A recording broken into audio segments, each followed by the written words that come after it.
Assalamualaikum warahmatullahi wabarakatuh. Sobat Muslim, tahukah Anda khitan? Di Indonesia, khitan sangat kerap dilakukan kepada anak-anak, baik laki-laki maupun perempuan.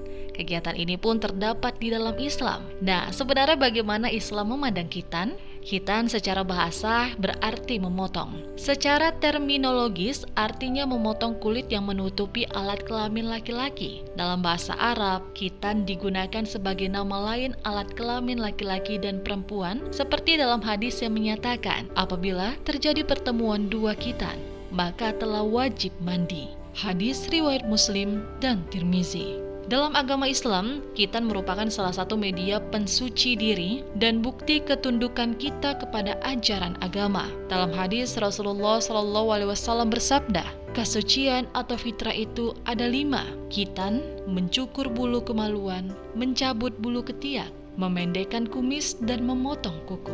Hadis riwayat Bukhari dan Muslim. Faedah khitan seperti yang diungkapkan para ahli kedokteran bahwa khitan mempunyai faedah bagi kesehatan karena membuang anggota tubuh yang menjadi tempat persembunyian kotoran, virus, najis, dan bau yang tidak sedap. Air kencing mengandung semua unsur tersebut. Ketika keluar melewati kulit yang menutupi alat kelamin, maka endapan kotoran sebagian tertahan oleh kulit tersebut, sehingga lama-lama endapan tersebut semakin banyak. Bisa dibayangkan berapa lama seseorang melakukan kencing dalam sehari dan berapa banyak endapan yang tersimpan oleh kulit penutup kelamin dalam setahun. Oleh karenanya, beberapa peneliti medis membuktikan bahwa penderita penyakit kelamin lebih banyak dari kalangan yang tidak dikhitan. Begitu juga penderita penyakit berbahaya seperti HIV, kanker alat kelamin, dan bahkan kanker rahim juga lebih banyak diderita oleh pasangan yang tidak dikhitan. Dalam fikih Islam, hukum khitan dibedakan antara untuk laki-laki dan perempuan. Para ulama berbeda pendapat mengenai hukum khitan baik untuk laki-laki maupun perempuan. Lantas, bagaimana hukum khitan untuk laki-laki? Menurut mayoritas ulama, hukum khitan bagi laki-laki adalah wajib. Para pendukung pendapat ini adalah Imam Syafi'i, Ahmad, dan sebagian pengikut Imam Malik. Imam Hanafi mengatakan khitan wajib, tapi tidak fardu.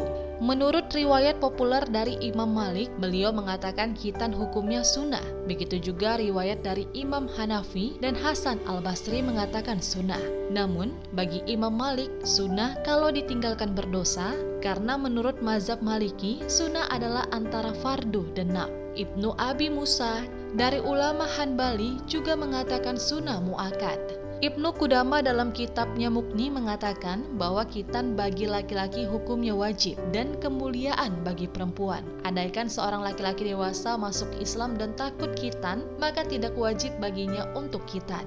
Namun, para ulama berpendapat bahwa khitan harus dilakukan oleh setiap orang yang baru masuk Islam atau mu'alaf, baik tua maupun muda. Hal ini sesuai dengan sebuah hadis dari Az-Zuhri yang mengatakan bahwa setiap orang masuk Islam hendaknya dikhitan meskipun usianya sudah tua.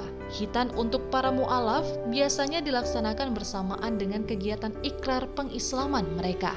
Kemudian hukum khitan untuk perempuan. Hukum khitan bagi perempuan telah menjadi perbincangan para ulama. Sebagian mengatakan itu sunnah dan sebagian mengatakan itu suatu keutamaan saja dan tidak ada yang mengatakan wajib. Perbedaan pendapat para ulama seputar hukum khitan bagi perempuan tersebut disebabkan riwayat hadis seputar khitan perempuan yang masih dipermasalahkan kekuatannya. Tidak ada hadis sahih yang menjelaskan hukum khitan perempuan. Ibnu Mudzir mengatakan bahwa tidak ada hadis yang bisa dijadikan rujukan dalam masalah khitan perempuan dan tidak ada sunnah yang bisa dijadikan landasan. Hadis paling populer tentang khitan perempuan adalah hadis Ummi Atiyah radhiyallahu anha. Rasulullah SAW bersabda kepadanya, "Wahai Ummi Atiyah, berkhitanlah dan jangan berlebihan. Sesungguhnya khitan lebih baik bagi perempuan dan lebih menyenangkan bagi suaminya." Hadis ini diriwayatkan oleh Baihaqi, Hakim dari Dahak bin Qais.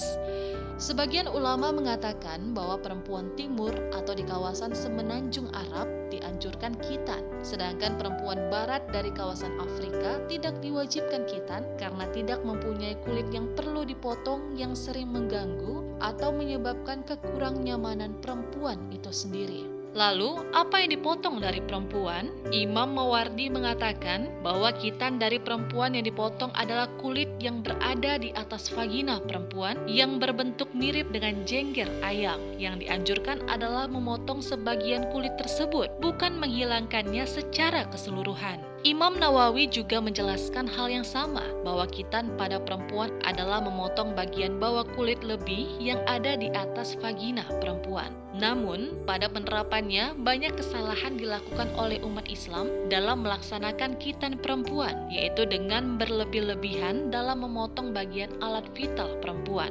Kesalahan tersebut berupa pemotongan tidak hanya kulit bagian atas alat vital perempuan, tetapi juga memotong hingga semua daging yang menonjol pada alat vital perempuan, termasuk klitoris hingga yang tersisa hanya saluran air kencing dan saluran rahim. Beberapa kajian medis membuktikan bahwa khitan seperti ini bisa menimbulkan dampak negatif bagi perempuan, baik secara kesehatan maupun psikologis, seperti menyebabkan perempuan tidak stabil dan mengurangi gairah seksualnya. Dengan pertimbangan-pertimbangan di atas, beberapa kalangan ulama kontemporer menyatakan bahwa apabila tidak bisa terjamin pelaksanaan khitan perempuan secara benar, terutama bila itu dilakukan terhadap anak perempuan yang masih bayi, yang pada umumnya sulit untuk bisa melaksanakan khitan perempuan dengan tidak berlebihan, maka sebaiknya tidak melakukan khitan perempuan.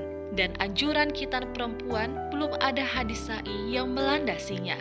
Dan kapankah waktu terbaik untuk melakukan khitan? Waktu wajib khitan adalah pada saat balik, karena pada saat itulah wajib melaksanakan sholat. Tanpa khitan, sholat tidak sempurna, sebab suci yang merupakan syarat sah sholat tidak bisa terpenuhi. Demikian penjelasan mengenai ajaran khitan dalam Islam. Semoga informasi tadi bermanfaat untuk kita semua. Wassalamualaikum warahmatullahi wabarakatuh.